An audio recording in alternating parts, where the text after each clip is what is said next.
Hi, I'm Mike Hargrove, and I'm proud to be part of the United States Coaches Association. I have played and coached at the Major League level in baseball for a total of 28 years, 12 years as a player and 12 years as a manager or head coach. You know, I was fortunate to grow up in a household that my dad's favorite sport obviously was baseball. He was a very good baseball player, played a lot of town teams when we were growing up the Texas Panhandle. So I was around the game from at an early age. In high school, I was an all-state football player. I was recruited to play at some colleges in the Southwest Conference back in Texas. Chose not to do that. Went to a small school in Oklahoma, Oklahoma State University, and got a full ride to play basketball. In my freshman year, we started basketball like the middle of August, and we didn't get through until about the 1st of February. So I was really tired, and all my friends were going out and having a good time. And the baseball team was starting up, and I didn't know whether, I wanted to go try out, but I didn't really, you're 18 years old, and so I talked to my dad about it, and Dad said, hey, look, give it a shot and see if you like it, good. If you don't, that's fine. So I went out not knowing if I was going to be good enough to even make the team. So I ended up making the team. I graduated from college with a BS degree in education, and played 2 years of basketball at the school, 1 year of football, and 4 years of baseball, and was drafted by the Texas Rangers, and went on from there. But it was almost like it was my path was preordained. And obviously wasn't. But I believe there are probably 10 decisions in your life, 10 major decisions in your life that really dictate where you go in your life, and I'm certainly going out, trying out for the baseball team, playing baseball was one of those, though I didn't know at the time, but got a lot of good guidance from my father. I was real fortunate throughout my athletic career to have good coaches, and I don't mean, the X's and O's. I mean coaches that were good people. I mean, they had good hearts. They believed in what they believed in, and right was right and wrong was wrong. There were no gray areas. It's just a little bit right or it's just a little bit wrong. It was either right or it was wrong. And my father obviously, had a huge influence on my life from early on. I had a coach in high school by the name of Roy Pennington, was my basketball coach, and was really the first male other than my father that I really had formed a connection with. But it was really, I wasn't the only player that played for him that formed that connection. A lot of them did, and you found that he not only cared about what you could do on the basketball court or or what you could do athletically, he really cared about he cared about you. He cared about not necessarily how you felt, but how you carried yourself, and it was a genuine care. I mean, it wasn't something that was phony, and it was real easy to see, as it usually is when somebody's being a little bit fake. It's just easy to pick that up. But the first male outside my father that I really went to with problems, and not major problems. I went to him with the problem: where do I go to school? Well, I had a chance to go play football or basketball. Which one do I choose? Because I liked them both equally. And he helped in that regard. In college, I had a coach. He was the athletic director and the baseball coach. His name was Cecil Perkins, or is Cecil Perkins. Cecil's still breathing. And again, right was right and wrong was wrong. Cecil was one of those really tough exterior, big-hearted, soft interior guys, and became a great friend. Obviously not when I was playing. I really liked him when I played for him. I was scared of him about 99% of the time. But after I got through playing, became a very, very, very close friend of our entire family. I mean, Cecil has been back to Cleveland a number of times to celebrate things with us, and from World Series to a local Hall of Fame induction. So those are probably the people that had the most influence in my life as I was forming who I would become. After I was married and played in the big leagues a while, Dave Garcia was my manager, my first manager here in Cleveland, and Dave was again one of those guys that right's right and wrong's wrong, a good communicator, and let you know that he really cared about you as a person. Not to the point that he coddled you, but to the point that he tried to help you be better as a person and as a player. And he told me one time, he said his job as a manager, and I'd really never thought about it before, but his job as the manager, head coach of the baseball team, was to get 100% of whatever you had that day. And if it was 80%, he wanted to get 100% of the 80. And if you had had a fight at home, or you'd eaten a bad lunch, or you carried a problem to the ballpark with you that day, which you will. His job was to find out what it was that was bothering you and kind of alleviate that stress to where you could concentrate on what you're doing. Not a baseball skill, but really kind of a life skill. And I learned a lot of things from Dave about how to do things. I had a number of coaches throughout my life that I learned what not to do, and tried to really kind of incorporate that into to my philosophy as a coach, and treat people the way I'd want to be treated. I really had never, I'd like most baseball players, you sit around and watch the manager make decisions, and leave a pitcher and take a pitcher out, call a hit and run, bunt, squeeze, when to bunt, and all these things, and thinking, second guessing. I mean, baseball's a great game for the second guess. There's 10 ways to skin the same cat.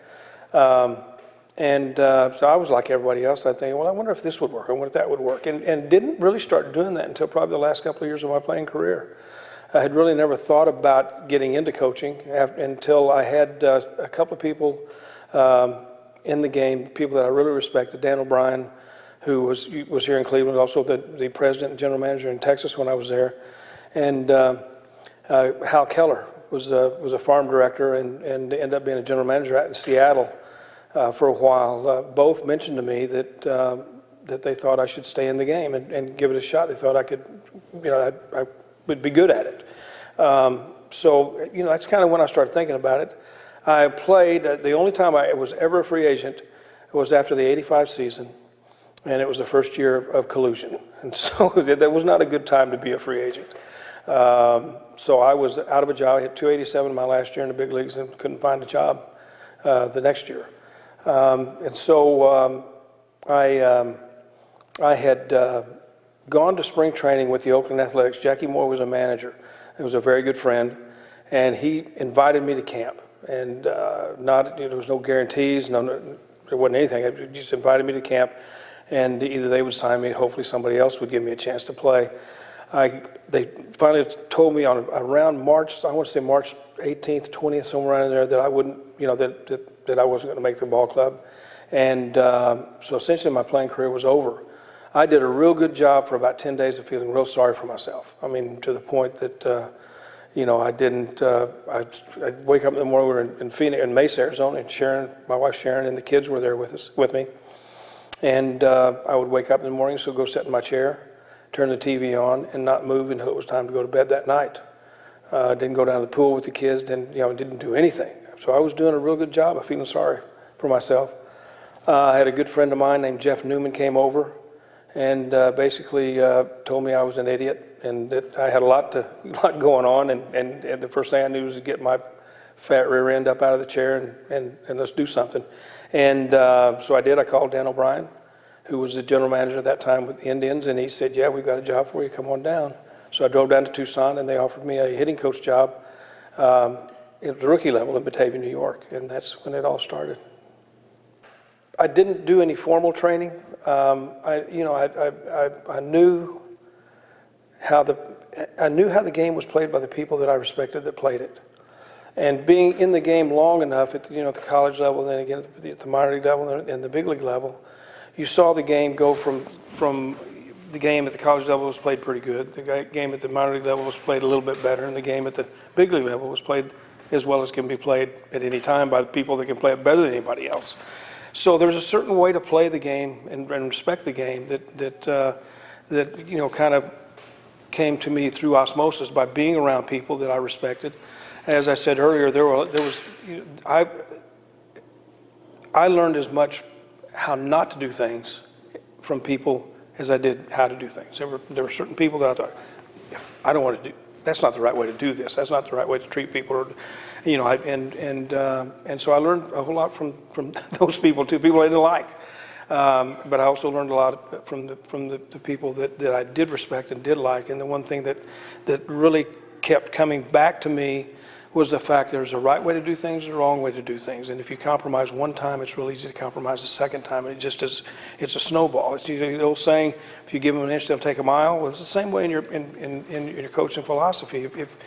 If you do something because it's the easy way to get it done, I mean, it's the easy way to do it, not necessarily the right way to do it, but it's the easy way to do it, then it's a lot easier to do it even, worse the next time, and to where you start cutting corners and making compromises that really you turn into where you're lying to yourself. And if you can't be true to yourself, who are you going to be true to? I mean, it's a matter of living your life the way you believe it, the way you want people to believe you are.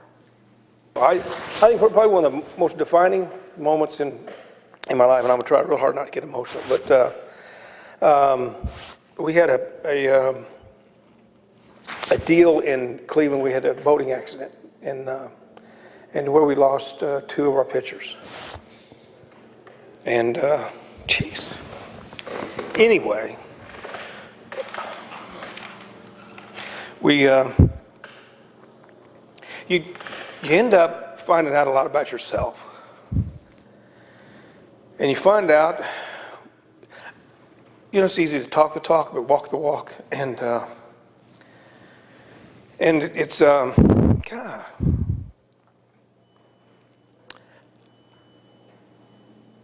I found that who I wanted people to believe that I was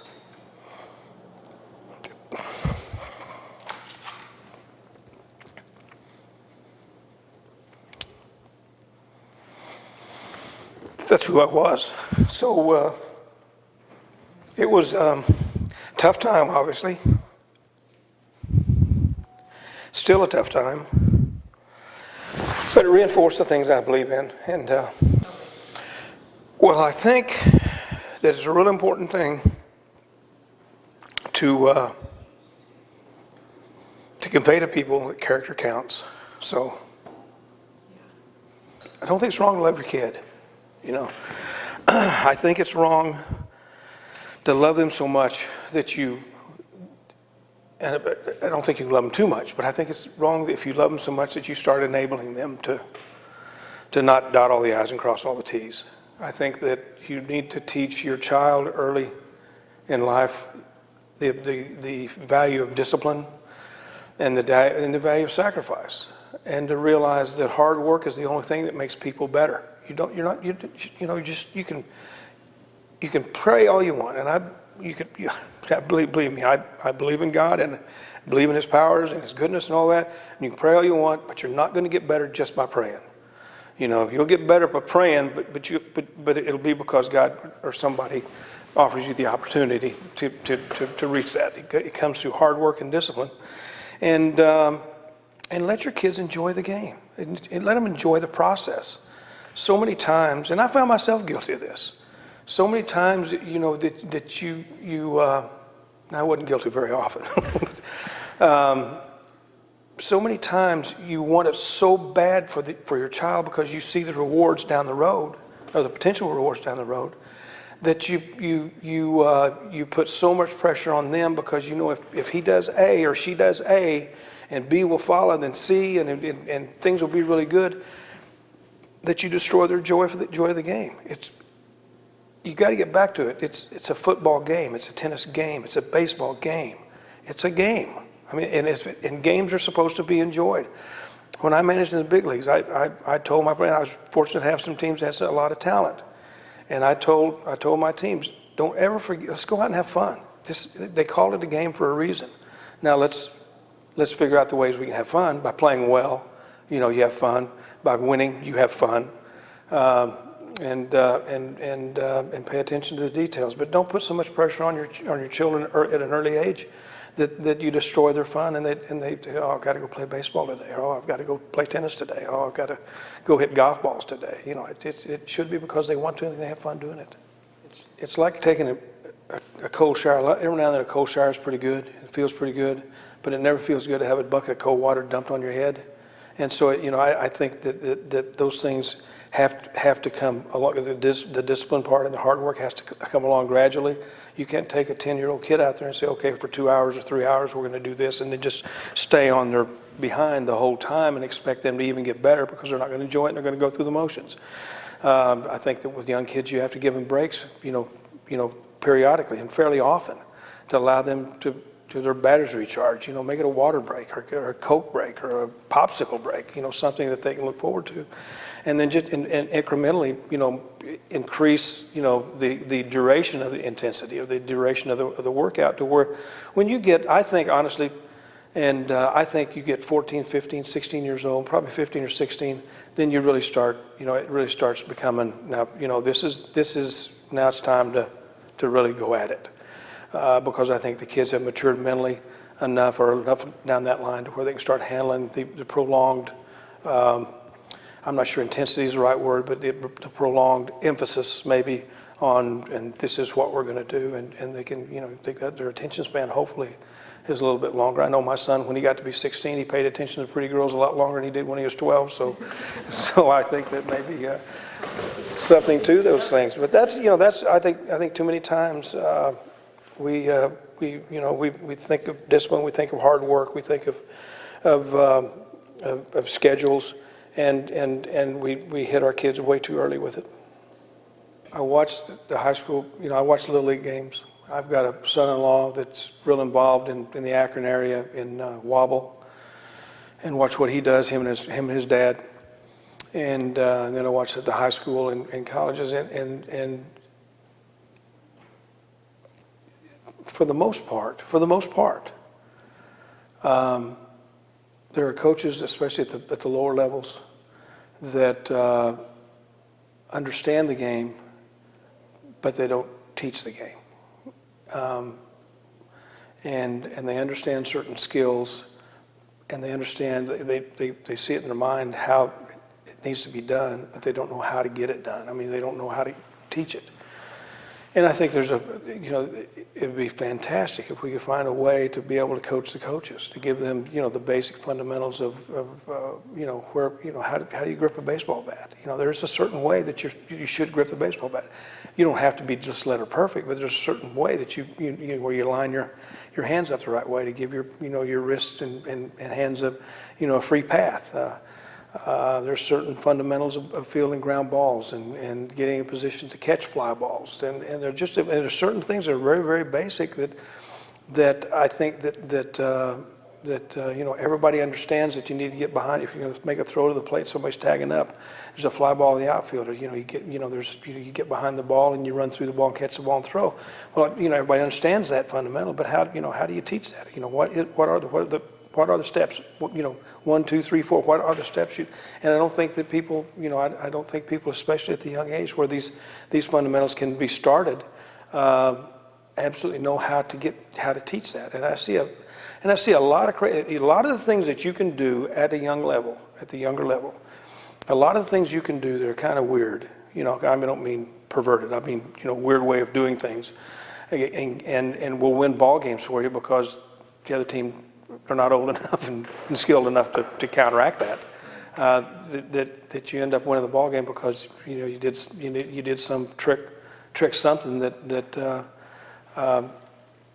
the stuff, I get goosebumps when I watch that. It's like somebody scratching their fingernails on a blackboard when I see people doing that. And I think there needs to be, I really do think there needs to be some way we can, that coaches can be coached. And I think it's a worthy, it's a real worthy goal, for that to happen. When do I think they should start? I think they should start if they're going to coach, their kids in t-ball. I think they should start that before they coach their kids in t-ball. I also think that there needs to be, people need to be talked to about the character issue of coaching. You look at the coaches that are respected in the world today, Tony Dungy, Sparky Anderson, and there's a ton more. But those two, those were good. Those were tremendous character people. I mean, they right was right, wrong was wrong, and you conducted yourself that way on the field and off the field. And I think it's important that our kids are taught that. That's one of the things that sports for me, besides absolutely loving it, one of the things that the benefits of sport was the life lessons that you receive in sports. And if the issue of character, how you carry yourself, am I going to cheat to win? Well, are you? Are you going to cheat in real life? I don't know. Are you? Somebody's got to teach you how to do that. You don't. That's not an inherent gene. It's something that's taught and learned. Just like you hit a curveball, you've got to be able you've got to be able to be taught that character does count. I've said this time and time again. I would rather have had, when I managed in the big leagues, I would rather have had a team that had a lot of character and a little bit of talent, as opposed to a team that had a lot of talent and very little character. Because at certain points in time in a season, it's going to storm really, really bad. And the people in the team and the players that have the character are going to withstand that storm. The people that don't have the character and have the talent are going to get washed away. And that's just a fact. I mean, that's not a maybe. That's a fact. And so you're going to win. You're going to win more often with people that have character. I don't care if you're playing tiddlywinks, building bridges, or playing baseball. That's just a matter of life.